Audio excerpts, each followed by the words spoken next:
İlahiyyatçı Hacı Talib Bağırzadə mayın 7-sində Azərbaycana rəsmi səfərə gələn İsrailin baş naziri Benyamin Netanyahunun səfərinə etirazını bildirib. Həbsxanadan ünvanladığı bəyanatda o, insanlıq qatilinin ölkəmizə səfərinin yol verilməz olduğunu bildirərək, buna etiraz üçün Azərbaycan xalqına çağırış edib. Bəyanatda deyilir: "Mərhəmətli və mehriban Allahın adı ilə aclıq aksiyasına başlamağımızın məqsədi zalimlara öz etirazımızı və nifrətimizi, məzlumlara isə dəstək və himayəmizi elan etməkdən ibarətdir." Məlum olduğu kimi, may ayının 7-si qəsbkar İsrail rejiminin uşaq qatili və müsəlmanlara qarşı tarixdə misli görünməmiş soyqırım törətməyə davam edən Beynəlxalq Cinayət Məhkəməsi tərəfindən barəsində həbs qərarı verilib, haqqında axtarış orderi verilmiş, mənfur və məlum baş nazirinin Əliyev tərəfindən dəvəti əsasında Azərbaycanımıza səfəri gözlənilməkdədir. Əvvəla biz bu səfəri ciddi şəkildə pisləyir və hakim rejimi bu böyük səhvindən geri dönməyə çağırırıq. Əliyev hakimiyyətinə etiraz edərək bildiririk ki,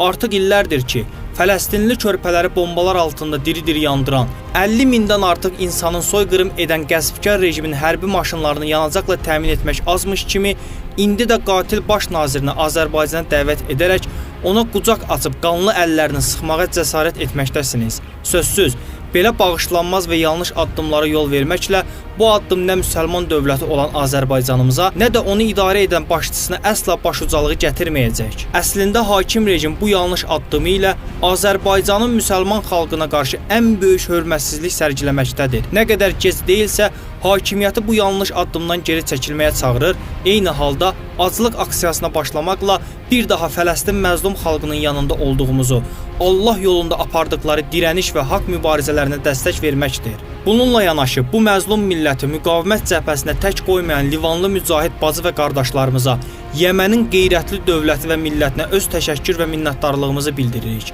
Allahın yardımı ilə mütləq haqq cəbhəsi batil üzərində qalibiyyətini elan edəcək. Eyni halda hər kəsi Netanyahu kimi pisliyə, onun ölkəmizə mənfur qədəmlərini qoymağa etiraza səsləyirəm. Allah bizə kifayət edər.